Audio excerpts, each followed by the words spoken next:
A boca segue os olhos e a fala é a forma mais explícita de comunicação.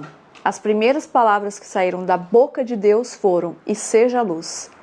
E Deus viu, por seus olhos, que a luz era boa. A palavra bom, do hebraico tov, é a 33ª palavra da Torá. E a soma dos valores dessas duas letras, Ain e Pei, é igual a 33. E faz alusão aos dois níveis da Sefirá Da'at, que é o poder da comunicação, sendo os olhos a Torá escrita e a boca a Torá oral. E sabemos que a sabedoria vem dos olhos do coração, e ela é expressa pela boca. O tzadik é o justo sobre o qual o mundo se apoia. Como se diz, o tzadik é a fundação do mundo. Com essa letra, tzadik, se inicia a palavra tselem, que é a imagem divina com a qual Deus criou o homem. E a palavra tzadik, de valor numérico 204, é numericamente equivalente a 2 vezes emuná, que vale 102, e significa fé, pois assim está escrito: o tzadik vive por sua fé.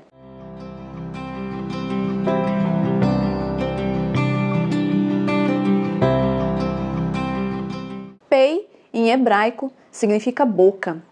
Essa palavra, ela aparece quando Deus falou a Moshe pei a pei, ou seja, boca a boca, quase como falar pessoalmente. E isso nos traz a ideia, quando há comunicação, há a proximidade, né? A capacidade de comunicação aproxima as pessoas, ou deveria, né? E sabemos que isso está muito defasado hoje em dia, né? As pessoas, elas não se comunicam mais, né? Isso é uma dificuldade recorrente no ser humano. Por isso a gente vê tanta guerra, né? Tantas famílias desunidas. E nós estamos numa posição diferente dos outros seres, né? Porque nós possuímos essa capacidade de nos comunicar. E é claro, né, que os outros animais, eles têm ali o seu nível de comunicação, mas nenhum como ser humano. Então você não vê aí um cachorro fazendo um poema ou fazendo um vídeo no YouTube, né? Brincadeiras à parte, mas é mais aí para ilustrar mesmo. E como o ser humano, ele se tornou ali um ser falante. Eu já falei isso lá no módulo Dimensões da Alma. Quando Deus, ele justamente colocou uma alma, né, dentro dele. Quanto à forma da letra, Pei, então, possui 2 grafias, uma no meio e uma no final da palavra. No meio ela é mais encolhida e no final ela é mais estendida, conforme vocês podem observar aí na imagem. E isso está relacionado à boca aberta e à boca fechada, né? Então os sábios dizem que Pei, comum, refere-se à palavra, e Pei, final, seria o silêncio, prefigurando que toda palavra se conclui no silêncio. E isso nos traz uma lição, né? Que existem momentos que a gente deve ficar de boca fechada, né? Porque a grande sabedoria é não falar demais, né? Ou permanecer em silêncio. Aquele que fala demais acaba caindo em transgressão, mas quem controla a língua é sábio. Porém, às vezes, a sabedoria é justamente o contrário, né? É se abrir, poder mostrar ali todo o seu conhecimento, desde que maneira certa, né? A boca do justo produz sabedoria. Os sábios de Kabbalah fazem uma alusão desses 2 conceitos ao bebê lá no útero da mãe, né? Então um bebê encolhido lá na barriga, ele não está falando, né? Ele é o Pei comum, né? Pois é o momento que ele está ali recebendo a palavra, né, de Deus. E quando ele sai, vem um anjo ali e bate na sua boca, né? E aí ele chora, ele é o Pei final, né? É o momento ali que ele solta o verbo. E além dessas 2 grafias, a letra, ela possui 2 sons, né? Eu falei isso lá no começo desse módulo.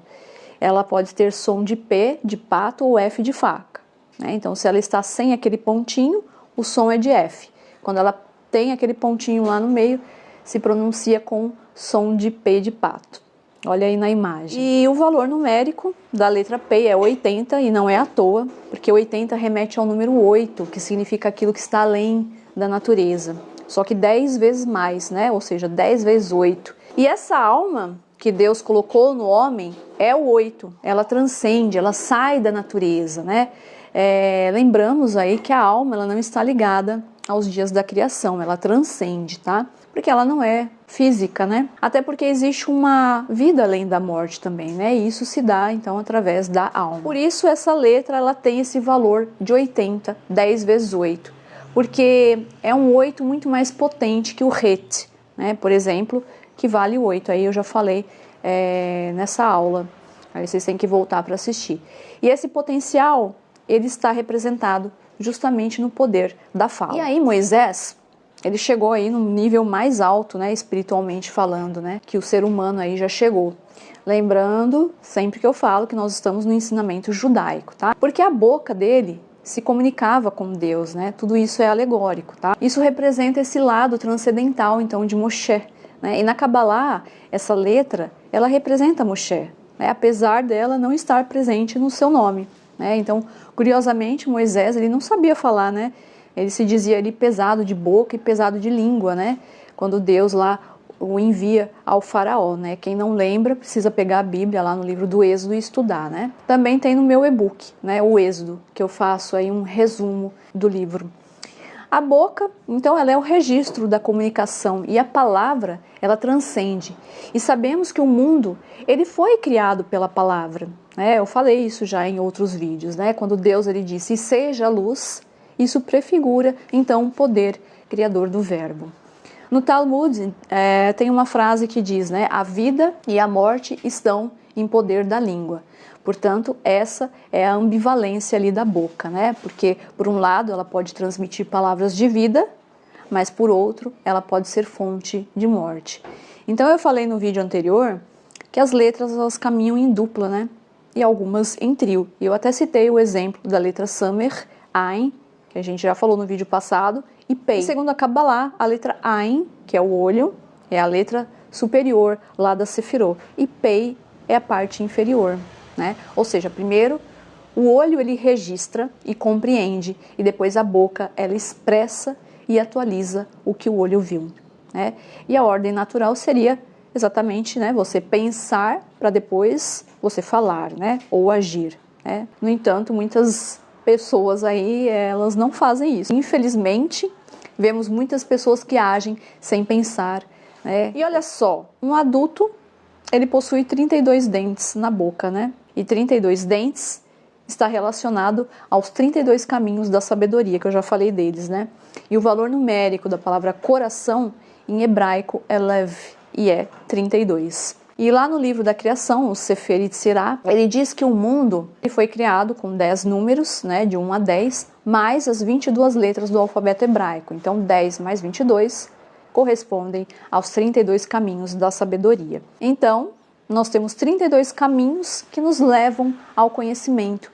E conhecer é primeiro pensar e integrar um conceito, para depois você expressá-lo com a boca, né? O homem, ele é, como eu falei, né, um espírito falante. Então, segundo a versão aramaica da Bíblia, o fato do homem ser falante confere a ele a superioridade em relação aos outros animais, né? Sendo assim, a boca é que faz o homem.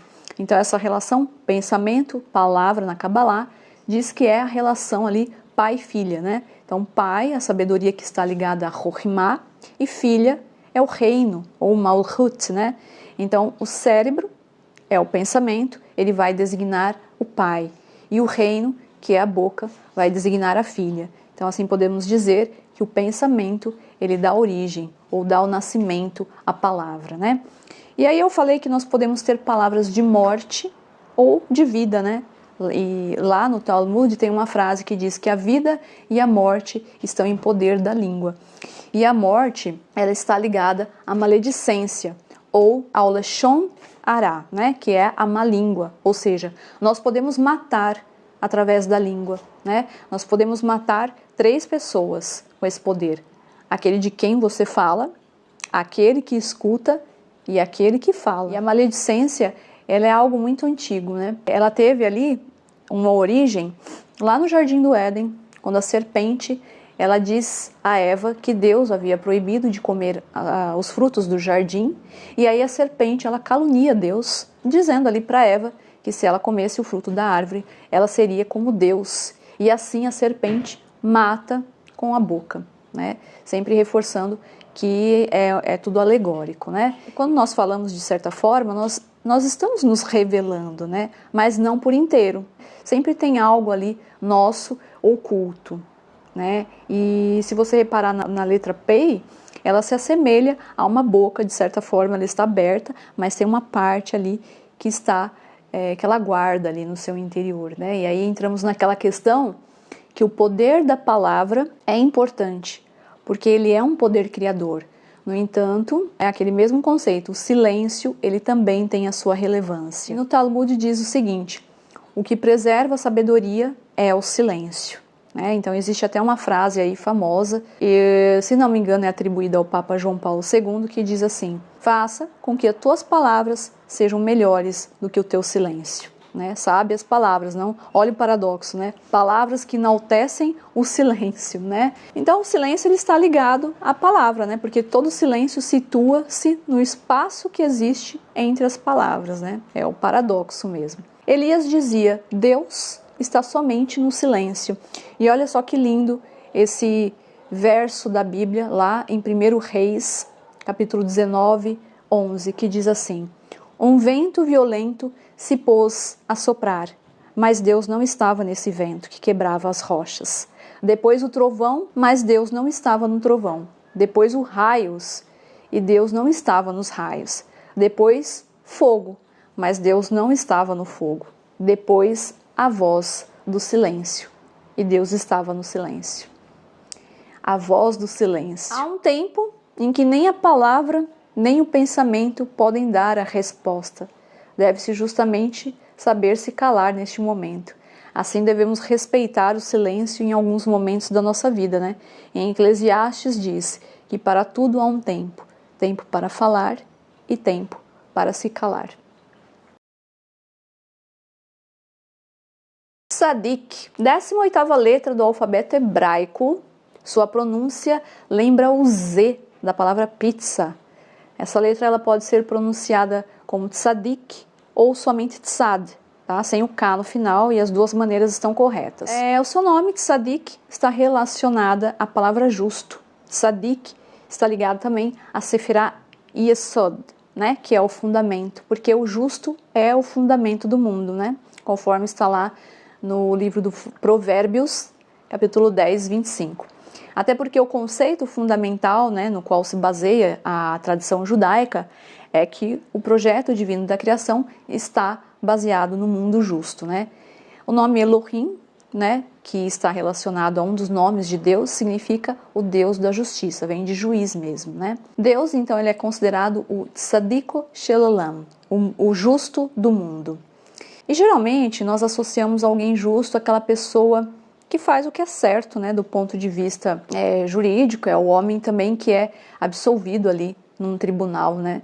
Mas do ponto de vista teológico e natural, seria justo sinônimo de uma pessoa santa. Será? Vamos ver. Tzadik, com letra minúscula, seria o inocente, com a letra maiúscula seria o justo. O justo seria então uma pessoa muito elevada espiritualmente, né? Esse termo não apenas se refere a pessoas, tá? Mas a Deus também, como eu falei, né? Deus é o Tzadiko Shel Olam, o justo do mundo. E essa pessoa justa, ela está ligada então a uma pessoa boa, né? Obviamente boa, mas também porque faz justiça.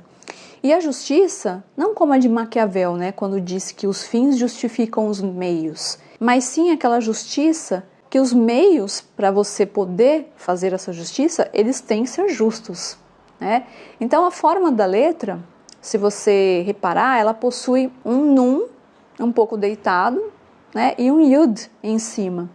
E o nun, ele alude justamente à humildade, né? Eu até expliquei aí no vídeo sobre a letra nun, né? E também tem a questão da queda, né, que está relacionada também a nun. E aqui a gente pode compreender que também há uma queda, mas no sentido de humildade, tá? Não de queda espiritual, como representa a letra nun, tá? E aí, fazendo essa correlação com a letra tzadik, eu pergunto, como uma pessoa ela consegue ser um tzadik, um justo? Através da humildade, representada em nun, né? E a letra yud, que representa Deus, é aquela partícula que te eleva espiritualmente. Então, essa letra de tzadik é como um trono para Deus, né, que o carrega ali em cima dele. E a letra também tem duas formas de escrever. Uma mais curva, que se usa no começo e meio de palavra, e uma mais reta, que se usa no final da palavra. E aí o Talmud ele indica como dois justos, um curvado e um reto, né? Então o curvado é o justo, modesto, é aquele que se esconde, ele não mostra ali as suas aptidões, né? Tudo que ele sabe nesse mundo ele guarda ali para si, né? Então representando ali a humildade, né? E o reto seria representando que somente lá no mundo vindouro ele poderá demonstrar tudo o que ele fez nesse mundo. E assim ele estará pronto ali para receber essa recompensa completa que Deus preparou para ele, né? E essa palavra tzadik, ela também significa caçador. E na Kabbalah diz que a função é ir em busca mesmo de almas desgarradas ou perdidas. O valor numérico de tzadik é de 90, como se fosse aí 3 homens de 30 anos, né? De acordo com a ética dos pais, o Pirkei Avot, que faz parte da literatura judaica, né? Diz que a pessoa que chegou aí nos 90 anos significa que você o que você mais tem que fazer é conversar com Deus agora, né? Porque entende-se que você viveu aí uma vida longa e agora chegou o momento de você conversar mais com Deus, né? A fim aí de se preparar mesmo e pedindo para que Deus aí continue te dando saúde e força necessária aí para continuar fazendo a obra de Deus, né? Então, que nós possamos nos tornar um tzadik antes dos 90 anos. E olha só, Abrão, quando ele intercedeu por Sodoma, ele perguntou para Deus, né? Salvaria Sodoma se houvesse na cidade 50 tzadik, até mesmo 40, ou 30, ou 20, ou até mesmo 10? Abraão barganha com Deus, né? E onde nós podemos encontrar um verdadeiro tzadik, né? É muito raro, né? No Tânia, que é a literatura judaica também, está que o tzadik, ele é uma pessoa que não é mais capaz ali de imaginar, né? Ou de fazer o mal, né? E será que isso é possível nos dias de hoje? Será que existe na Terra um homem que não tenha cometido o menor erro? No Eclesiastes, capítulo 7, verso 20, está escrito o seguinte: não há tzadik sobre a terra que tenha feito bem sem jamais cometer um erro. Do ponto de vista cristão, já se discorda, né, disso, né? Por isso considera ali que o Messias é um homem sem pecados, né? Porém, a gente sabe, né, segundo a visão cristã, que Jesus foi Deus, né, um verbo encarnado. Poderíamos considerá-lo um justo? Até mesmo Moisés, né, cometeu erros no momento em que ele foi lá e reclamou com Deus para que ele tirasse a água lá das pedras, né? Mas Moisés ele resolve lá bater com um cajado no rochedo, né, num ato ali de ira. Então Moisés ele acaba sendo punido e por conta disso ele não entra mais na terra prometida. Mas não é por isso que ele não é considerado um justo, né? Ele foi um homem e ele também tinha suas limitações, né? Então, segundo essa visão judaica, ele cometeu erro, mas ele era um justo. No entanto, lá no Levítico, capítulo 11, verso 44, afirma o seguinte: sereis santos porque eu sou santo, né? Ou seja, nós devemos seguir a Deus, né? E não Moisés, né? Isso não significa que nós não podemos usá-lo como referência para nossas vidas, né? E olha só no livro de Abacuque, que diz assim: e o justo viverá por sua fé. Esse versículo causa uma ambiguidade entre as religiões judaica e cristã, porque no cristianismo se interpreta que nós temos a necessidade apenas da fé. Já no judaísmo, entende-se que o justo ele viverá por 2 vezes, através da fé em Deus, né, e através da fé em si próprio, né, ou seja, acreditar em si. E a palavra fé vem de emuná, que deriva de emet, que significa verdade, né? Sim, podemos considerar que o justo viverá por sua verdade, agindo com justiça. Então, mais do que você somente ter fé, você tem que agir e servir a Deus com justiça. E o justo, ele é comparado a uma árvore que dá frutos também. Assim como está lá no Salmos 92, verso 13. O justo florescerá como a palmeira, como o cedro de Líbano. E olha só que curioso, né? A palavra etz significa árvore no hebraico, que foi criada lá no 3º dia e tem a mesma gemátria de Tselem, né, que eu falei que é a imagem divina, né? Então 160, né? Com o qual aí, então, o homem foi criado, a imagem e semelhança de Deus. Então o justo ele deve ser como uma árvore que cresce, e o fruto dos justos são as suas ações, né? Ou seja, como eu falei, né? Não somente falar e viver de fé, mas ter boas ações e agir com justiça. E aí eu vou deixar aí uma lição para vocês nesse vídeo, para vocês lerem o livro do Provérbios, capítulo 10 inteiro, tá? Nos vemos então no próximo vídeo, onde nós iremos falar das letras Kuf e Resh.